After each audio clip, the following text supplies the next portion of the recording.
Κυρίες και κύριοι, καλησπέρα. Είμαι ο Απόστολος Μαγκυριάδης. Σας καλωσορίζω στο σημερινό πάνελ.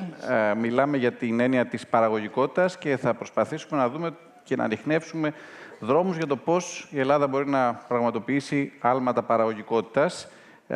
Ένα εκλεκτό πάνελ μαζί μας, ο Υπουργός, ο κύριος Χρήστος Δήμας, ο πρόεδρος του ΣΕΒ, ο κύριος Σπύρος Θοδωρόπουλος, η κυρία Ξένια Καζόλη από το Χρηματιστήριο και ο κύριος Γιάννης Παπαχρήστος, πρόεδρος του Υπερταμείου. Σας ευχαριστώ όλους πολύ που είστε μαζί μας. Δεν μπορώ να μην σχολιάσω το ότι έχω 4 φιλάθλους του Παναθηναϊκού μαζί, οπότε αν προλάβω στο τέλος θα έχω ερώτηση για το θέμα που τους καίει περισσότερο. Λοιπόν, να πω επίσης ότι στο σημερινό πάνελ Programming Partner είναι η ΕΑΣΕ, είναι ένας θεσμικός φορέας των ανώτατων διοικητικών στελεχών στη χώρα, με παρουσία 4 δεκαετιών στην ελληνική επιχειρηματική κοινότητα και από την ίδρυσή της μέχρι σήμερα λειτουργεί ως ένα σημείο αναφοράς για τη σύγχρονη ηγεσία και τη διοίκηση. Κύριε Δήμα, ξεκινώ μαζί σας. Μια κυβέρνηση που έχει ένα κυβερνητικό παρελθόν 7 χρόνια, πώς ακριβώς βλέπει την έννοια της παραγωγικότητας, πού βρισκόμαστε σήμερα? Και ένα ακόμη ερώτημα, το πώς τα μεγάλα έργα που είναι στο δικό σας χαρτοφυλάκιο, στο δικό σας πεδίο ευθύνης, μπορούν να βοηθήσουν την επιτάχυνση του συγκεκριμένου τομέα. Λοιπόν, αρχικά θέλω να ξεκινήσω λέγοντας πως ο πρωταρχικός στόχος το 2019, όταν αναλάβαμε τη διακυβέρνηση της χώρας, ήταν προφανώς να μπορέσουμε να έχουμε υψηλότερους ρυθμούς οικονομικής ανάπτυξης, καθώς είχαμε τα 10 χρόνια της οικονομικής κρίσης, με αποτέλεσμα να χάσουμε ένα πολύ μεγάλο κομμάτι του ΑΕΠ, να έχουμε πολύ υψηλή ανεργία και σε μεγάλο βαθμό νομίζω ότι αυτό το έχουμε καταφέρει. Ας πάρουμε πολύ σύντομα κάποιους δείκτες. Η ενεργεία ήταν στο 18%, σήμερα είναι κάτω από το 8%. Ο ρυθμός οικονομικής ανάπτυξης είναι μεγαλύτερος από τον μέσο ευρωπαϊκό. Προφανώς προχωράμε όμως και σε αυξήσεις των μισθών. Ο βασικός μισθός ήταν στα 650 ευρώ. Ο στόχος είναι μέχρι το τέλος της θητείας μας να έχει φτάσει στα 950 ευρώ. Ο μέσος μισθός επίσης. Η μείωση του δημοσίου χρέους. Όλα αυτά είναι πάρα πολύ σημαντικά για να μπορέσουμε να έχουμε όμως και παραγωγικότητα. Το γεγονός ότι έχουν δημιουργηθεί πάνω από 500.000 θέσεις εργασίας νομίζω ότι είναι η μεγαλύτερη απόδειξη, όμως δεν σταματάμε εκεί πέρα. Και για να μπορέσουμε να είμαστε παραγωγικοί πρέπει να είμαστε ανταγωνιστικοί. Και ανταγωνιστικοί μάλιστα σε διεθνές επίπεδο, όχι μόνο σε εθνικό ή σε ευρωπαϊκό επίπεδο. Εγώ θα σας πω ότι είναι απολύτως απαραίτητο να επενδύσουμε ακόμα περισσότερο στην έρευνα και την καινοτομία, ειδικότερα σε μια εποχή όπου η τεχνητή νοημοσύνη αρχίζει και επηρεάζει ολοένα και περισσότερο όλους τους τομείς της οικονομίας. Άρα, οπωσδήποτε, νομίζω ότι η εστίαση και από την πλευρά της πολιτείας πρέπει να είναι εκεί πέρα. Τώρα, όσον αφορά τα μεγάλα έργα υποδομών, τα μεγάλα έργα υποδομών έχουν διτή σημασία. Να σας πω ότι έχουμε αυτή τη στιγμή στον κατασκευαστικό κλάδο πάνω από 200.000 θέσεις εργασίας και είναι καλά αμοιβόμενες θέσεις εργασίας. Άρα, συνεισφέρει και ο κατασκευαστικός κλάδος στη μείωση της ανεργίας. Από εκεί και έπειτα όμως, όταν φτιάχνεις έναν καινούριο αυτοκινητόδρομο, όπως σε λίγο καιρό θα εγκαινιάσουμε το βόρειο τμήμα του Ε65, συνδέεις περιοχές, στην προκειμένη περίπτωση την στερεά Ελλάδα με τη Θεσσαλία και την Δυτική Μακεδονία, ακόμα και την Ήπειρο, ή όταν σε λίγο καιρό από τώρα θα έχουμε την επέκταση του μετρό προς την Καλαμαριά, τους 5 επιπλέον σταθμούς, και εκεί πέρα συμβάλλεις αποφασιστικά στο να έχεις λιγότερα αυτοκίνητα στο κέντρο της πόλης, άρα να έχουμε καλύτερη κυκλοφοριακή ροή, με αποτέλεσμα να έχουμε περισσότερο ωφέλιμο χρόνο και για τις επιχειρήσεις, αλλά κυρίως... Και να μην περνάμε τη ζωή μας μέσα στο αυτοκίνητο, 1,5 ώρα την ημέρα. Ακριβώς, ο ωφέλιμος χρόνος που είπα. Άρα τα μεγάλα έργα υποδομών είναι πολύ κρίσιμα, τόσο στο να μειώσουμε να αυξήσουμε την απασχόληση, αλλά κυριότερα ώστε να μπορέσουμε να έχουμε καλύτερους ρυθμούς οικονομικής ανάπτυξης σε όλα τα αντικείμενα. Επιτρέψτε μου ένα σχόλιο και κλείνω. Τα μεγάλα έργα υποδομής, όπως ας πούμε ο ΒΟΑΚ στην Κρήτη, ο οποίος προχωράει με πολύ καλούς ρυθμούς, δεν γίνονται μόνο για να εξυπηρετήσουν όμως την οικονομική ανάπτυξη, την τουριστική κίνηση, γίνονται κυρίως πρωτίστως για να ωφελήσουν τους ίδιους τους πολίτες που μένουν στις περιοχές. Και στην Πατρών Πύργου που εγκαινιάσαμε, και στον Ε65 σε λίγους μήνες, και στον ΒΟΑΚ, πάντοτε υιοθετούμε τις απόψεις της τοπικής κοινωνίας, ειδικότερα των Δήμων και των Περιφερειών, με αποτέλεσμα να μπορούμε να συμβάλλουμε στη βελτίωση της καθημερινότητάς τους. Κλείνοντας, μιας και είπατε για τον Παναθηναϊκό, θα μου επιτρέψετε, κύριε Μαγκυριάδη, ελπίζουμε ο Παναθηναϊκός στο επόμενο χρονικό διάστημα να έχει αντίστοιχη πορεία με αυτή που είχε η χώρα τα τελευταία 7 χρόνια. Το ελπίζω. Κύριε Θοδωρόπουλε, υπάρχει η αίσθηση πως η έννοια της αύξησης παραγωγικότητας συνδέεται με πολλές ώρες εργασίας, δηλαδή την αύξηση των ώρων απασχόλησης ή την εντατικοποίηση της εργασίας. Αυτό πόσο αλήθεια είναι ή πόσο μύθος είναι? Αυτό είναι τελείως μύθος και δεν ξέρω αν έχετε παρακολουθήσει τον τελευταίο καιρό. Κάνουμε μεγάλη προσπάθεια σαν ΣΕΒ να το βγάλουμε αυτό από το κοινωνικό διάλογο, από το δημόσιο διάλογο. Η παραγωγικότητα δεν έχει καμία σχέση ούτε με την εντατικοποίηση, ούτε με την... Η παραγωγικότητα είναι ένας πολλαπλασιαστής από τους ανθρώπους που δουλεύουν σε μια οικονομία μάλλον η παραγωγικότητα επί τους ανθρώπους μας δίνει το συνολικό ΑΕΠ. Τα τελευταία χρόνια είναι γεγονός ότι τρέξαμε με υψηλούς ρυθμούς ανάπτυξης του ΑΕΠ, υψηλότερους από το μέσο όρο της Ευρώπης. Είναι γεγονός επίσης ότι μειώσαμε την ανεργία, αλλά αυτά τα δύο θέματα δεν είναι μεταξύ τους ασύνδετα.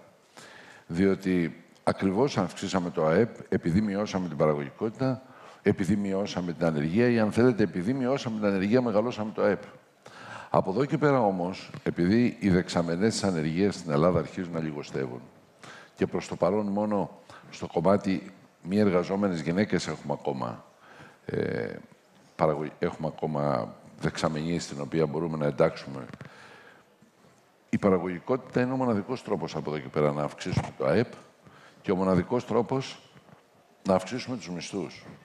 Κακά τα ψέματα, και επίσης κάτι λέμε τον τελευταίο καιρό συχνά, είναι ότι για το γεγονός ότι οι μισθοί, γιατί παραδεχόμαστε ότι οι μισθοί είναι στην Ελλάδα και πρέπει να το παραδεχτούμε, και αυτό όμως που επίσης πρέπει να αναγνωρίσουμε, ότι δεν πρόκειται να βελτιωθούν εάν δεν βελτιωθεί η παραγωγικότητα.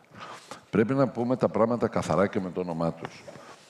Πετύχαμε όλα αυτά, ένα μεγάλο κομμάτι όμως της ελληνικής κοινωνίας δεν βγάζει καλά το μήνα του, δεν έχει αρκετά χρήματα για να μπορέσει να... και με την πληθωρισμό των τελευταίων ετών στα ενοίκια, στα τρόφιμα, στην ενέργεια, υπάρχει μεγάλο κομμάτι του κόσμου που σφίγγεται και ο μόνος τρόπος για να βελτιωθούν οι μισθοί είναι η αύξηση παραγωγικότητας. Άρα πρέπει σαν κοινωνία, σαν δημόσιος διάλογος, σαν οικονομία, σαν αναπτυξιακές πολιτικές, σε όλα τα πράγματα από εδώ και πέρα να μετράμε την επίδραση που έχουν στην παραγωγικότητα. Εάν δεν βελτιώσουμε παραγωγικότητα, δεν πάμε μακριά. Κυρία Καζόλη, η εταιρική διακυβέρνηση, η καλή εταιρική διακυβέρνηση, τι ρόλο μπορεί να παίξει στην καινοτομία και στην παραγωγικότητα? Καταρχήν θα ήθελα να θυμηθούμε λιγάκι τι σημαίνει εταιρική διακυβέρνηση και να βεβαιωθούμε ότι όλοι έχουμε την ίδια κατανόηση. Και θα σας πω γιατί το λέω αυτό. Εταιρική διακυβέρνηση είναι το σύστημα με το οποίο μια εταιρεία διοικείται και ελέγχεται. Το λέω αυτό γιατί πολύ συχνά το μπερδεύουμε, ειδικά όταν υπάρχει ένας φόρτος κανονιστικού πλαισίου, το μπερδεύουμε με την κανονιστική συμμόρφωση και με όλο αυτό το regulatory, το φορτίο. Άρα πολύ σωστά είπατε ότι μπορεί να είναι καλή ή μπορεί αντιθέτως να μην είναι τόσο καλή. Η καλή είναι αυτή που είναι δομημένη σωστά, ανάλογα με το μέγεθος και τον κλάδο της εταιρείας, είναι ζυγισμένη για την εταιρεία, στο πούμε έτσι, και φυσικά εφαρμόζεται από τους σωστούς ανθρώπους και από τις σωστές συμπεριφορές, γιατί αυτό έχει τεράστια σημασία. Από μόνη της, λοιπόν, αυτή δεν συνεπάγεται καινοτομία. Αλλά τι μπορεί να κάνει? Μπορεί να φέρει τις συνθήκες που θα είναι ευνοϊκές για την καινοτομία. Αν με ρωτήσετε εμένα τι χρειάζεται η καινοτομία, χρειάζεται ιδέες, χρειάζεται να ενταχθεί στη στρατηγική, χρειάζεται να πάρθουν κάποια ρίσκα και φυσικά χρειάζεται και κεφάλαια. Θέλει στους επενδυτές να σε στηρίξουν σε αυτές τις αποφάσεις. Άρα, θα μπορούσε η καλή εταιρική διακυβέρνηση να διαμορφώσει ευνοϊκές συνθήκες και πώς, να το δούμε λίγο πιο πρακτικά. Ένα σωστά καταρτισμένο διοικητικό συμβούλιο με ποικιλομορφία σύνθεσης και κατάρτισης μπορεί πραγματικά να κάνει τη σωστή συζήτηση και να εντάξει την καινοτομία στη στρατηγική συζήτηση. Και όχι μόνο αυτό, να την παρακολουθήσει. Ποιες ιδέες αξίζουν να αναπτυχθούν, ποιες δεν αξίζουν, σε ποιες ιδέες πρέπει να πάνε κεφάλαια, σε ποιες ιδέες πρέπει να πάει κόσμος. Χρειάζεται να γίνουν συνεργασίες εκτός της εταιρείας, με innovation labs, με πανεπιστήμια κτλ. Επίσης, θα κληθείς να διαχειριστείς ένα ρίσκο. Τα παίρνεις όλα τα ρίσκα, κάποια ρίσκα, ποια είναι τα ασφαλή ρίσκα. Γιατί αν δεν πάρεις κανένα ρίσκο, δεν μπορείς να έχεις και καινοτομία. Και πολύ σημαντικό, θα θέσει μετά, θα κάνει τα λόγια πράξη, θα θέσει μια στοχοθεσία που θα έρθει και θα δένει αυτή τη στρατηγική της καινοτομίας, που δεν τη βλέπεις πάντα βραχυπρόθεσμα, μάλλον τις περισσότερες φορές δεν τη βλέπεις βραχυπρόθεσμα, με τους στόχους που θα τεθούν μέσα για την απόδοση της διοίκησης και των εργαζομένων. Και αν θέλετε, για μένα το πιο σημαντικό είναι ότι θα δημιουργήσει αυτό που κάνει καλή εταιρική διακυβέρνηση, ένα κλίμα εμπιστοσύνης και ασφάλειας στην εταιρεία, που αυτό είναι που ψάχνουν οι επενδυτές να σε στηρίξουν και να βάλουν τα λεφτά τους. Έχω την αίσθηση ότι αυτό είναι μια πάρα πολύ σημαντική διάσταση για να αισθάνεται και ο εργαζόμενος ότι έχει την επιβεβαίωση της διοίκησης και να δουλεύει σωστά, να δουλεύει ελεύθερα και να δουλεύει δημιουργικά για να μπορεί να αποδίδει. Ακριβώς. Κύριε Παπαχρήστου, σας άφησα στο τέλος, είστε και με κάποιο τρόπο και ο οικοδεσπότης, συν-οικοδεσπότης αυτής της συζήτησης. Θέλω να ρωτήσω, κατά την άποψη δική σας, τι αλλαγές πρέπει να γίνουν για να πετύχουμε ένα άλμα παραγωγικότητας στην Ελλάδα? Ωραία, κύριε Μαγειριάδη. Η Ελλάδα είναι σίγουρο ότι έχει κάνει αξιοσημείωτη βελτίωση τα τελευταία χρόνια. Λέω 3 πράγματα. Έχει ανακτήσει την επενδυτική βαθμίδα, έχει μειώσει την αργία και έχει ελαττώσει το δίκτυο χρέους. Βασικά πράγματα. Παρ' όλα αυτά, άμα δούμε το μέσο όρο του ΑΕΠ του κατακεφαλήν στην Ευρώπη, η Ελλάδα ακόμη υστερεί. Άρα, αφού ξεπεράσαμε την προσπάθεια να σταθεροποιηθεί η οικονομία, μπήκαμε σε μια περίοδο ανάπτυξης, το επόμενο ερώτημα είναι πώς επιταχύνεται αυτή η ανάπτυξη. Και θέλω να πω 2 λόγια εδώ σε ΑΣΕ και ως πρόσωπο, πώς το προσεγγίζουμε το θέμα της παραγωγικότητας. Θα επικεντρωθώ πολύ στο επιχειρηματικό της υπόθεσης. Όπως γνωρίζουμε, ζούμε σε μια παγκοσμιοποιημένη οικονομία. Και άρα, αν θέλουμε να επιτύχουμε πιο επιταχυνόμενο ρυθμό ανάπτυξης, πρέπει απλά να γίνουμε πιο ανταγωνιστικοί. Σημαίνει δηλαδή ότι εκτός να αγοράζουν τα προϊόντα και τις υπηρεσίες μας οι Έλληνες, να μας αγοράζουν περισσότερο από το παγκόσμιο καταναλωτικό κοινό. Είναι τόσο απλό. Και αυτό δεν μπορεί να ξεφύγει κανένας. Δεν μπορεί να ξεφύγουν τα γεωργικά προϊόντα, ούτε οι υπηρεσίες του τουρισμού, ούτε η υψηλή τεχνολογία. Όλοι θα περάσουμε αυτή τη στενοπό, γιατί απλά ανταγωνιζόμαστε με τους υπόλοιπους. Πώς μπορούμε να τους ξεπεράσουμε? Συμφωνώ με τον κύριο Θεοδωρόπουλο και με την αγαπητή κυρία πριν που είπανε ότι το διαβατήριο για την ανταγωνιστικότητα και άρα τη μεγαλύτερη ανάπτυξη είναι η παραγωγικότητα. Τι είναι η παραγωγικότητα με απλά λόγια, τουλάχιστον σε εμάς τα ανώτατα στελέχη? Είναι το παραγόμενο αποτέλεσμα, είτε σε υπηρεσίες είτε σε προϊόντα, στη μονάδα του χρόνου. Τόσο απλά. Και για να επιτευχθεί αυτό, νομίζω υπάρχουν 3 βασικοί παράμετροι. Θα επικεντρωθώ στον τρίτο κυρίως. Το πρώτο πράγμα κανείς που χρειάζεται σίγουρα είναι, για να επιτευχθεί αυτό το πράγμα, επενδύσεις. Αυτό είναι αυταπόδεικτο. Νέες επενδύσεις. Το δεύτερο, σίγουρα, είναι τεχνολογία. Και το τρίτο, για το οποίο θέλω κυρίως να μιλήσω, γιατί αυτή είναι κυρίως η δουλειά των στελεχών και την ανώτατης διοίκησης, είναι να δημιουργήσουν ένα περιβάλλον εργασιακού πολιτισμού που μπορεί να προάγει τα καλύτερα και sustainable αποτελέσματα όσον αφορά την παραγωγικότητα. Και το κρίσιμο εδώ που θέλω να πω είναι ότι δίνουμε πάρα πολύ σημασία πολλές φορές στην Ελλάδα στο hardware μιας εταιρείας, που είναι οι επενδύσεις και η τεχνολογία. Σημαντικά μεν. Ξεχνάμε όμως το software, που είναι η διοίκηση των ανθρώπων για να χρησιμοποιήσουν αυτά τα εργαλεία να φέρουν το αποτέλεσμα. Και εμείς εκεί στην ΕΑΣΕ και εγώ προσωπικά θέλω να πούμε 3 σκέψεις πώς μπορούμε ως ανώτατα στελέχη να συνδράμουμε. Το πρώτο είναι να προσαρμόσουμε τον τρόπο διοίκησης και ηγεσίας με πιο μοντέρνο τρόπο, που είναι πιο ανθρωποκεντρικός, είναι πιο κοντά στους ανθρώπους, δίνει περισσότερο χρόνο, είναι προσανατολισμένο στην ανάπτυξη των ανθρώπων, που αποδεδειγμένα απελευθερώνει δημιουργικές δυνάμεις και τους κάνει πιο αποδοτικούς. Είναι τόσο περίπλοκο όσο προσπαθούμε να το κάνουμε κάθε φορά στην Ελλάδα. Το δεύτερο, το μιλάω και από την εμπειρία μου που ήμουν στο εξωτερικό πολλά χρόνια, 15 χρόνια. Στην Ελλάδα έχουμε μια απαρέσκεια στην έννοια της αξιολόγησης λογοδοσίας. Αναρωτιόμουν γιατί. Μάλλον μας θυμίζει τα παιδικά μας χρόνια στο διαγώνισμα στο σχολείο. Ξέρεις, φοβόμασταν λιγάκι. Αλλά ο μοντέρνος τρόπος προσέγγισης αυτού του πράγματος είναι ότι μέσα από μεθόδους αξιολόγησης προκύπτουν και χώροι βελτίωσης του εργαζομένου. Άρα, αν το κέντρο βάρος φύγει από την αποκλειστική απόδοση, αλλά πάει στην ανάπτυξη του αυτό να γίνει καλύτερος, σίγουρα θα γίνει πιο παραγωγικός.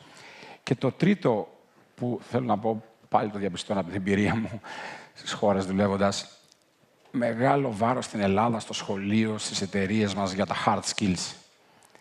Όταν φτάνουμε κάποια στιγμή σε μια ηλικία 50-60, γυρνάμε πίσω όλοι και λέμε ότι αυτό που τελικά μας βοήθησε να πετύχουμε, μάλλον είναι τα soft skills. Μάλλον είναι πράγματα σαν αυτά που έχω γράψει εδώ, μην ξεχάσω, ομαδικό πνεύμα, ενσυναίσθηση, ικανότητα συμπερίληψης, προσαρμοστικότητα στις αλλαγές, δεικτικότητα στην ανατροφοδότηση. Γιατί τα θυμόμαστε όλοι σε αυτή τη χώρα στα 50, στα 60 και πρέπει να μην πάμε από την αρχή στο σχολείο, κυρίως εκεί που φτιάχνουν το χαρακτήρα των ανθρώπων, να βοηθήσουν να αναπτυχθούν αυτά τα soft skills. Θέλω να πω, to cut the long story short, ότι σημαντική η επενδύση, σημαντική η τεχνολογία, αλλά αν θέλουμε αυτό να είναι βιώσιμο, πρέπει να προσαρμόσουμε και το στυλ management γενικώς στην Ελλάδα.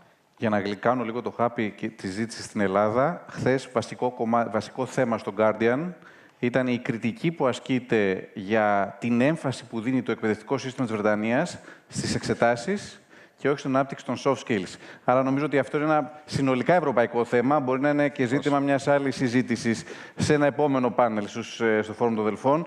Επανέρχομαι στον κύριο Δήμα. Επειδή περάσατε το χαρτοφυλάκιο και επειδή καταλαβαίνουμε και όλοι συμφωνήσαμε στο πάνελ ότι είναι πολύ κρίσιμη η σύνδεση της καινοτομίας με την παραγωγικότητα και της τριτοβάθμιας εκπαίδευσης με την έρευνα και τον κόσμο των επιχειρήσεων. Ερώτηση πρώτη, πρέπει να γίνει ξεχωριστό Υπουργείο Καινοτομίας, να αυτονομηθεί και να πάρει πάνω του και την τριτοβάθμια εκπαίδευση? Και ερώτηση δεύτερη, εάν θεωρείτε ότι πρέπει να συνδεθεί και μπορεί να συνδεθεί πιο αποτελεσματικά η τριτοβάθμια εκπαίδευση με την επιχειρηματική κοινότητα στην Ελλάδα? Ξεκάθαρα ναι. Έτσι, η Ελλάδα χρειάζεται ένα ισχυρό, αυτόνομο Υπουργείο Έρευνας και Καινοτομίας, όχι για να νομοθετεί περισσότερο, έτσι, πρωτίστως για να ενοποιήσουμε τον χώρο της έρευνας.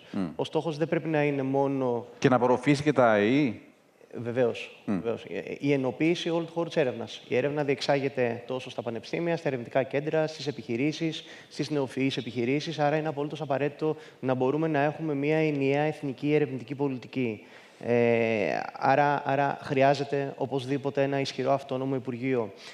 Θέλω να πω όμως κάτι για την νομοθέτηση. Ο στόχος δεν είναι να νομοθετείς περισσότερο. Εγώ δεν κοιτάζω την ποσότητα των νομοσχεδίων που περνάμε. Προφανώς χρειάζονται νόμοι. Πρέπει να νομοθετείς όμως πιο αποτελεσματικά. Και θέλω να δώσω ένα πολύ χαρακτηριστικό παράδειγμα που για μένα έχει σημασία. Προσπαθώντας λοιπόν την περίοδο 2019-2023 να ενοποιήσουμε, να δώσουμε κίνητρα ώστε να ενοποιήσουμε πολύ περισσότερο την έρευνα που διεξάγεται στα ερευνητικά κέντρα και τις επιχειρήσεις και τις νεοφυείς επιχειρήσεις και τα πανεπιστήμια με την βιομηχανία, τι κάναμε? Αλλάξαμε τον νόμο που ίσχυε για την δημιουργία των εταιριών εντός πανεπιστημίων και ερευνητικών κέντρων, ο νόμος για τους τεχνοβλαστούς, όπου απλοποιήσαμε πάρα πολύ την διαδικασία σε συνεργασία με την ερευνητική κοινότητα. Θέλω να δώσω ένα πολύ συγκεκριμένο παράδειγμα. Στο Πανεπιστήμιο Δυτικής Μακεδονίας στην Κοζάνη, ένα περιφερειακό πανεπιστήμιο, πολύ καλό πανεπιστήμιο όμως, πριν τον νόμο είχαμε έναν τεχνοβλαστό. Μετά την ψήφιση του νόμου, μέσα σε 6 μήνες, είχαμε 10 τεχνοβλαστούς, που εγώ θα σας πω ότι δεν ήταν απαραίτητος και οι 10 ότι θα είναι βιώσιμοι, όμως είναι μια αλλαγή νοοτροπίας, η οποία για μένα είναι απολύτως απαραίτητη. Όπως επίσης, ο στόχος ενός Υπουργείου Έρευνας και Καινοτομίας δεν πρέπει να είναι μόνο η απορρόφηση των ευρωπαϊκών κονδυλίων. Σαφέστατα είναι ένα κομμάτι και αυτό. Πρέπει να δεις πώς μπορείς όμως να απορροφήσεις πολλά περισσότερα χρήματα, ειδικότερα από τον ιδιωτικό τομέα. Μία άλλη πολύ σημαντική κίνηση που κάναμε την προηγούμενη τετραετία ήταν να δώσουμε τα πιο ανταγωνιστικά φορολογικά κίνητρα στις αποσβέσεις δαπανών έρευνας και ανάπτυξης που έχει οποιαδήποτε ευρωπαϊκή χώρα. Φτάσαμε από το 130% στο 200% και πλέον όταν υπάρχει συνεργασία μεταξύ κάποιας επιχείρησης με νεοφυή επιχείρηση, φτάνει μέχρι το 315%. Άρα πρέπει να σκεφτόμαστε για το πώς μπορούμε να δώσουμε ακόμα περισσότερα κίνητρα, πώς μπορούμε να συνδέσουμε πολύ πιο ουσιαστικά και αποτελεσματικά την έρευνα και την καινοτομία με την επιχειρηματικότητα, να ενσωματώσουμε πολύ περισσότερο τις νοφιείς επιχειρήσεις στην επιχειρηματικότητα και ειδικότερα σε μια εποχή όπου βλέπουμε ότι είναι δύσκολο εμείς ως πρόσωπα να ακολουθήσουμε τη τεχνολογική εξέλιξη. Φανταστείτε πόσο πιο δύσκολο είναι για μια επιχείρηση ή ακόμα και για ένα κράτος. Άρα πρέπει να έχουμε ευέλικτες πολιτικές που μπορούν να το πετυχαίνουν αυτό το πράγμα. Κύριε Θοδωρόπουλε, ποιες είναι οι αναγκαίες μεταρρυθμίσεις? Βλέπω τα στοιχεία μιλούν από μόνοι τους. Η Ελλάδα είναι στο 54% του μεσόρου της Ευρωπαϊκής Ένωσης, η βιομηχανία στο 75%. Έχουμε παραμείνει στάσιμοι τα τελευταία 30 χρόνια. Και ένα υποερώτημα, μπορούμε να πετύχουμε υψηλή παραγωγικότητα με τόσο ψηλό ενεργειακό κόστος? Μπορώ να συνδυάσω την ερώτηση με την προηγούμενη που κάνατε. Ό,τι θέλετε.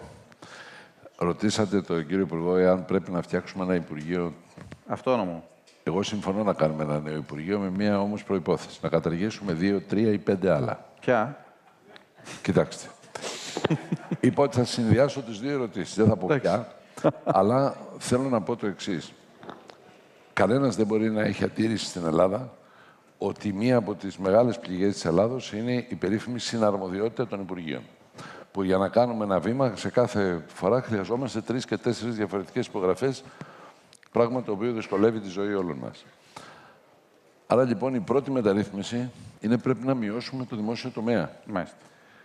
Παρόλο ότι όταν δούμε τα στατιστικά, γιατί είναι περίεργος ο τρόπος με τον οποίο μετρέται η παραγωγικότητα του δημόσιου τομέα στην Ελλάδα, δεν είμαστε άσχημα. Αλλά παρόλα αυτά, όσοι ζούμε στην ελληνική πραγματικότητα, την ξέρουμε και νομίζω ότι. Θυμάστε έναν κανόνα που μας είχαν επιβάλει που έλεγε ότι για κάθε 2 δημόσιους υπαλλήλους που φεύγουν μπορούσαμε να προσλαμβάνουμε έναν στην Ελλάδα. Ήταν 2 προς 1 ή ήταν 4 προς 1? Δεν θυμάμαι ακριβώς. Ήταν νομίζω ότι μεγαλύτερος αριθμός. Το ίδιο πρέπει να κάνουμε και στα Υπουργεία. Κάθε Υπουργείο που θα φτιάχνουμε να καταργούμε 2-3, μήπως μπορέσουμε κάπου να φτάσουμε. Το άλλο θέμα όμως το οποίο θέτεται για το τι χρειάζεται για να ανέβει η παραγωγικότητα. Η παραγωγικότητα, όπως είπε σωστά και ο κ. Παπαχρήστου, το πρώτο πράγμα είναι επενδύσεις.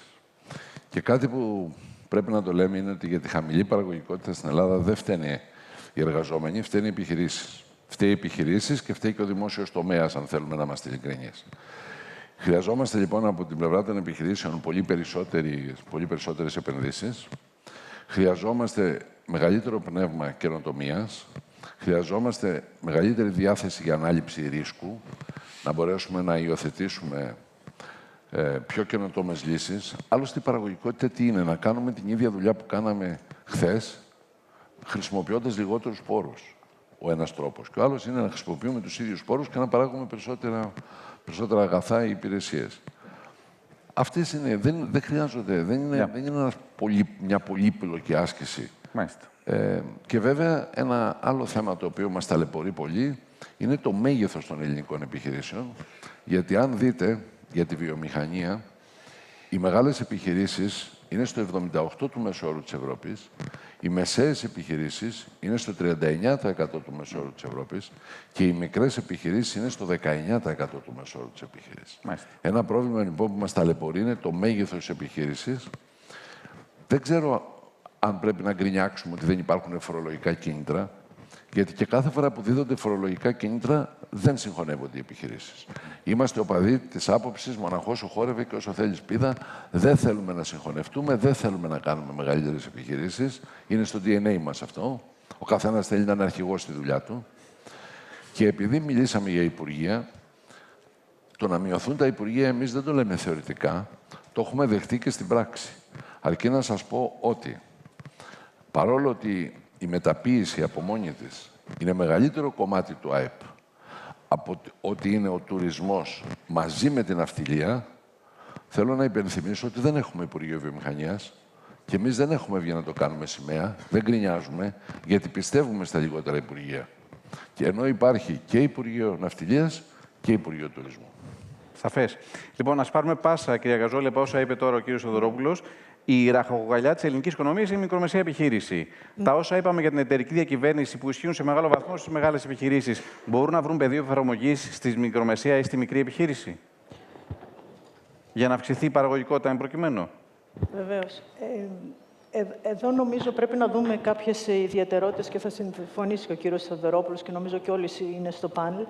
Κάποιες ιδιαιτερότητες για τις μικρομεσαίες, μεσαίες θα έλεγα, επιχειρήσεις εισηγμένες στο χρηματιστήριο. Ακόμα και εισηγμένες έχουν κάποια χαρακτηριστικά. Υπάρχει οικογενειακός έλεγχος τις περισσότερες φορές, υπάρχει συγκέντρωση της εξουσίας πολλές φορές σε ένα πρόσωπο, δεν υπάρχει διάκριση μεταξύ ιδιοκτησίας και διοίκησης, το οποίο οδηγεί τις περισσότερες φορές να υπάρχουν κάποιες αδύναμες εσωτερικές λειτουργίες, δηλαδή ο τρόπος που δουλεύει το HR, ο τρόπος που δουλεύουν οι εσωτερικοί έλεγχοι κτλ.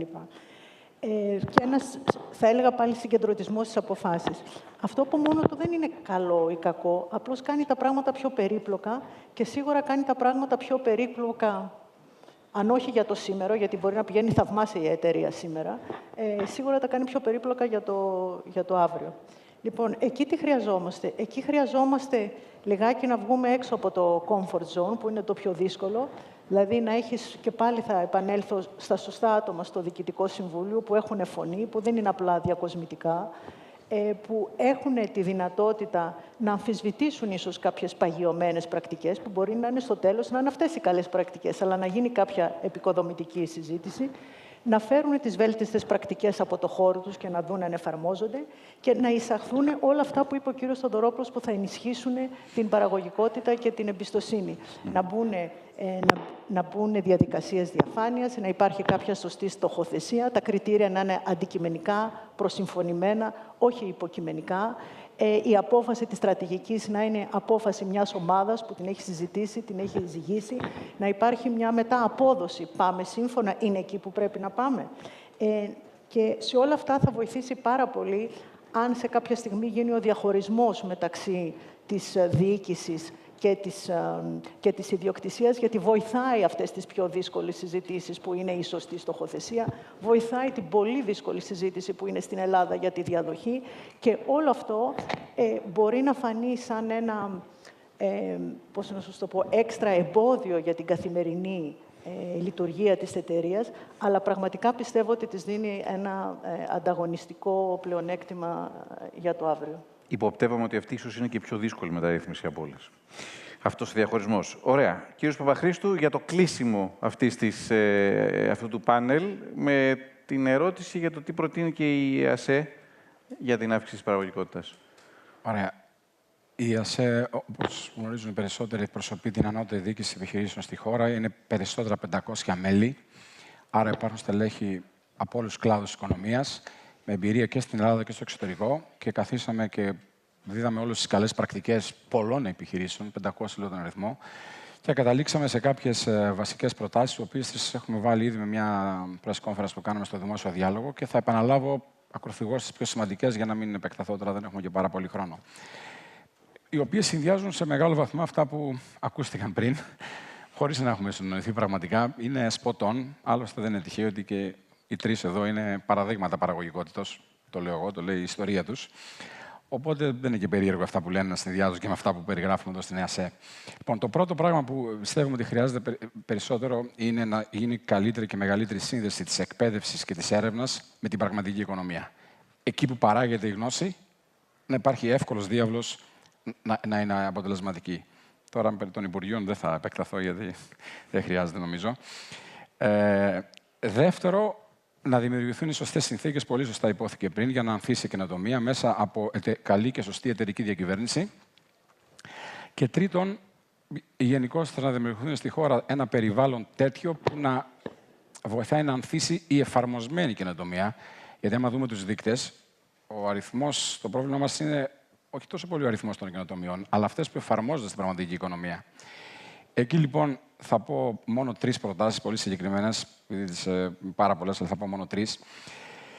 Προτείνουμε τη θεσμοθέτηση πραγματικά και τη συμμετοχή φορέων και επιχειρήσεων, όπως είναι η ΑΣΕ, ο ΣΕΒ και άλλες επιχειρήσεις, στη διαμόρφωση προγραμμάτων σπουδών των πανεπιστημίων, καθώς και στη διαμόρφωση με τα επιστημονικά συμβούλια των θεματικών μεταπτυχιακών και ερευνητικών σχεδίων στα πανεπιστήμια μας.